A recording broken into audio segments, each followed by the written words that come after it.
Hey everybody, welcome to week 8 of the 2017 college football season. So just before we get starting into all this, as always a reminder that everything you hear in this video or read on the blog is fair game. Feel free to use any of it, but always keep in mind that the outcomes that I talk about are completely my opinion. And with that said, we'll jump right in. Last week was a good week. We went 2-1 in the plays I talked about in the video, and then the 5 leans I gave out at the end went 4-1.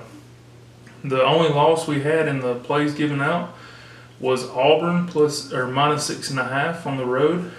They were up at one time, I believe it was early in the third quarter, they were up 20-3 and just couldn't get anything more than another field goal the rest of the game. So they did let LSU come back. That LSU actually won the game 27-23. So a big letdown there for us. But the other 2 games we had Arizona State plus 17.5. They did win the game outright. I talked about last week that I had the video the game projected to be a very close game. I actually have Washington winning by 2 points. So obviously it was very close with Arizona State getting the outright win. It was going the direction that I thought. And the other game we had was a nail biter. We had Utah and USC over the 54.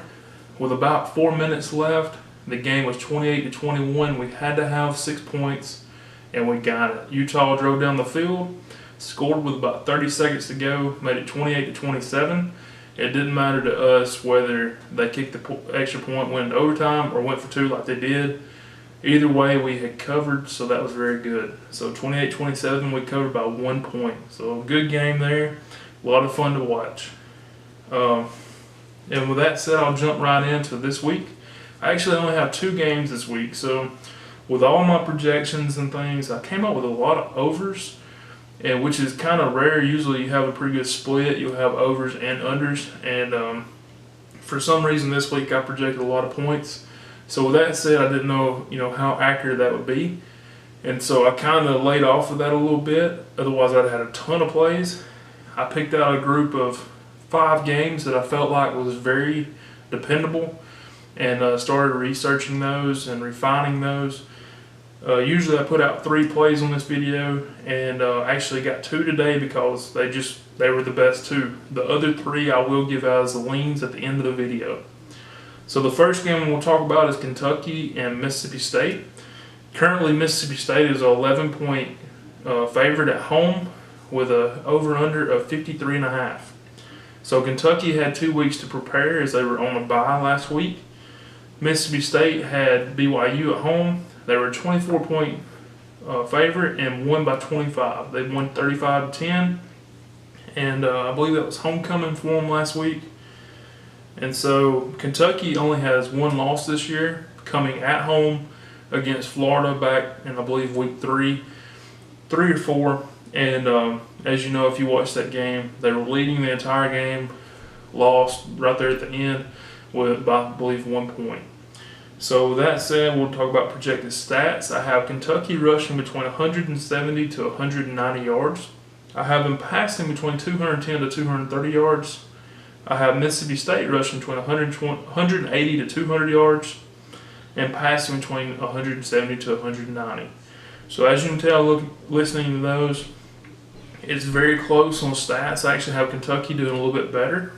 And with them being on the road, a few trends that stood out to me. Mississippi State is 2-5 against the spread their last 7 after against the spread win. So after recovering last week, the last 7 times that's happened, they've been 2-5 the next week against the spread. Kentucky is 8-2 their last 10 against the spread in conference games. Kentucky is 5-1 their last 6 against the spread in road games, and Kentucky is 4-1 their last 5 as an underdog of any amount. With that said, I have a projected score of 34-31 Mississippi State. So obviously a 3-point win by Mississippi State is well within the 11, over a touchdown inside those points. So with that said, we're going to take Kentucky plus the 11 on the road this week. The second game I have is Syracuse and Miami. Currently Miami is a 17-point favorite. This line has moved. I think it opened up at 13.5 or 14. It's already up to 17. I think it'll come down a little bit as the week goes on. And also the total is 54.5. So Syracuse is coming off that big win last Friday night against Clemson.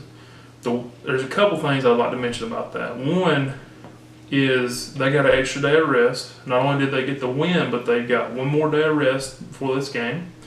And two, it's going to be interesting to see how Syracuse bounces back and handles that success. So that's the toughest thing when you got a team like this that's not used to success, handling it and moving on, playing better ball the next week. Miami's come off 2 hard-fought games, including last week winning by 1 point at home against Georgia Tech. Now that game was there was a ton of rain. Weather was terrible, which generally when it's raining, obviously that hard, favors the running team, which it did in Georgia Tech.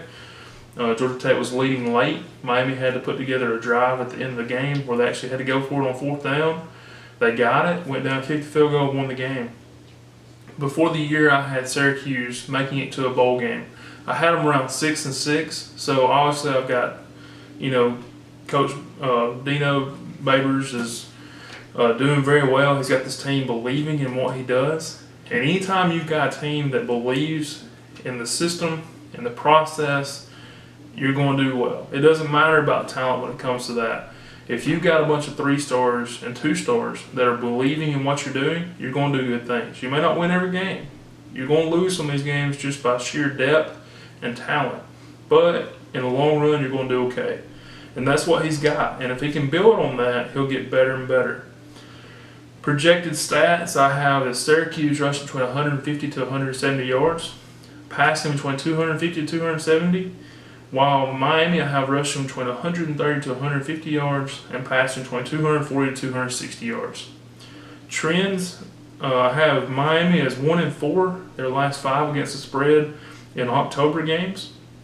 Syracuse is 3-0-1 their last 4 against the spread in conference games.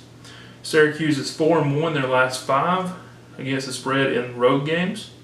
And they're 8-3 in their last 11 against the spread versus winning teams. So obviously they play up to their competition.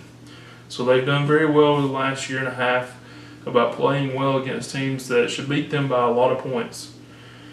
I did factor in a letdown this week just because they're not used to outright winning some of these games. They played close games. Last year they did beat Virginia Tech at home. They were a big underdog just like they did last week.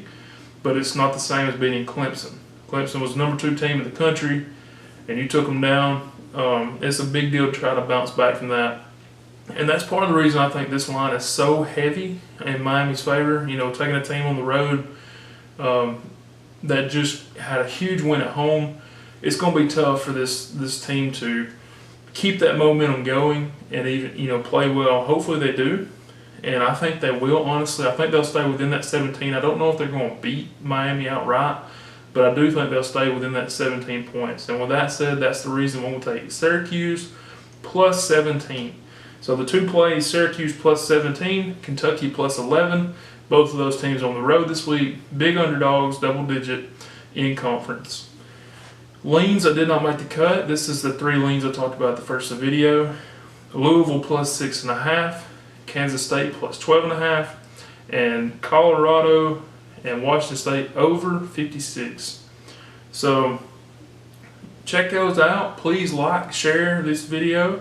Feel free to comment with anything, and also subscribe. Make sure you subscribe and hit that button to where you'll get these updates every week. I put these videos out every week.